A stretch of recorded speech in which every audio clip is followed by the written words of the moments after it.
So Felix, thank you so much for joining us. We really, really appreciate you. Thanks, Justin, for the invitation. The joy is with me. This is awesome. Obviously we don't get to hang out that often given the distance that you've traveled, right, to come to our country. It's a large ocean. It's a large ocean, but welcome. 30 or 40 years ago, U.S. and allied forces completely owned the night. Right, I think at least from my childhood, I'm probably the oldest one here. We saw images on the news when I was a little kid on CNN. Back when people watched CNN, and we could see night vision images of U.S. forces during Operation Desert Storm, and they were the only ones that had night vision. Right. Fast forward to today, 2022. And night vision is prolific, right? I mean, you can buy it online easily in many parts of the world, if not the entire world, if you have enough money, and that cost is falling every day. So given the proliferation of night vision, what are your thoughts on the US's approach to needing to own the heat the way that we used to own the night?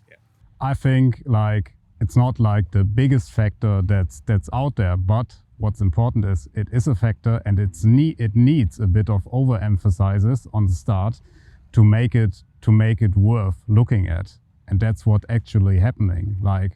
Of course, seeing at night is a way bigger force multiplier than sweating less. Right. Yeah, you can do a lot of stuff with less water. It's not that it's not being able to fight at night without night vision, but it is a factor, and it's one of the few measurable things we have in warfare or in combat in general. The military has only a few things they can measure. We can measure shooting fast and accurate. We can measure how far can we see, when can we see, and how far can we shoot. That's basically what we can measure, how fast we can move. And all this is basically affected by your heat regulation. So it's a big thing that affects all the things we can measure. We can't measure how good our tactics are. We can't measure what works and what doesn't work. But what we can see are measurable results in performance. So soldier performance is a top thing. NATIC did stuff like this before. They did a big study on soldier hydration, resulting on soldiers not getting enough water. And thermoregulation is just the next level, because for obvious reasons we can carry 20 liters of water on person. It is possible, it has been done, but it's not possible for the average soldier. That's a no-go. And so lowering the fighting load is a big one, enhancing performance is a big one, and measurable results are always what we should opt for. Yeah, especially in organizations as large as the military. Yeah. Recently, the United States stood up a new office in the Department of Defense, headed by I believe, I may screw this up, but it's a long bureaucratic title, classic US government form, right? I think it's Deputy Assistant Secretary of Defense, Deputy Assistant Secretary of Defense for Environment and Energy Sustainability, something. We'll put the exact title down here because it's so freaking long. Richard Kidd. And this is a reflection of how the U.S. is taking an approach to combating heat, for our military in the 21st century. What are your thoughts on elevating this issue to the department or ministry level the way that the U.S. is doing it? Is it that important, or is this an overreaction? Well, it's not an overreaction. As I stated before, it's an emphasizes, maybe an overemphasizes, there are more important things for sure in fighting than having thermoregulation. I don't want to make things up. Shooting, for example, is a bit more important than having good thermoregulation, but it is a thing. And we need to overemphasize things to make people think about them. That's a big one, I think. So it's measurable, like stated before. So we should gain an edge. And if we can gain a measurable edge in combat, it's hard to get this. We don't know why people are winning wars or losing wars. We don't know that, because we have so few factors we can measure. Shooting is something we can measure. Like running is something we can measure, but we can't measure tactics. And if we got a new measurable factor, it's a game changer, a potential game changer. Given where you are in the world, in Germany, right, the events of 2022 have brought into sharp relief a lot of things that maybe we took as assumptions or that we just didn't know, right, with the conflict in Ukraine. And we have seen a lot of new and novel technologies both appear, and we've also seen new applications of existing technologies, thermal sensors being one of them. Based on what you've seen there and your experiences overseas, how do you feel that thermal and thermoregulation are going to be incorporated? Like, are we seeing anything in Ukraine that is changing the way we thought about thermal, its effectiveness, proliferation, and then how to combat thermal? Well, we are facing an enemy that has night vision, that has thermal vision. That's a big one. Like, it's not like the Taliban in Afghanistan, and I never got like fighting a real army. I just fought Taliban and insurgents in general.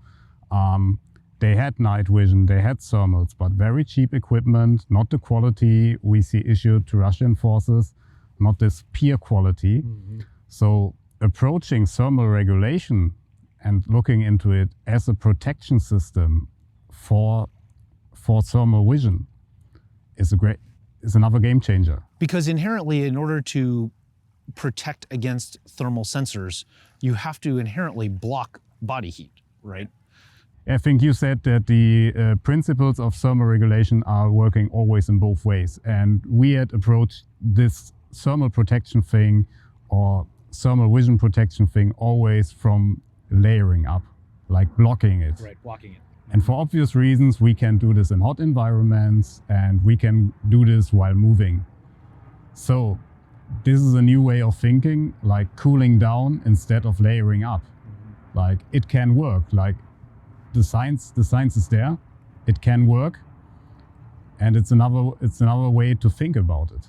Like, it's another possibility, and even a few degrees down can make a difference, especially combined with the thermal protection systems that are out there.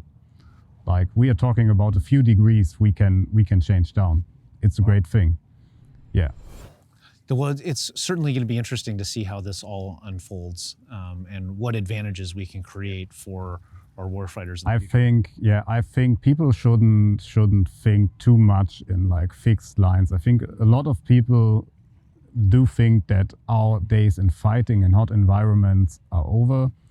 Near-peer warfare is the new rage right now, and we all conceive environments as like cold, but a summer in a temperate environment can be damn hot. Yeah. And it also doesn't mean that we will never employ or deploy to the desert again. Like, that's not the case. We will do it at some point.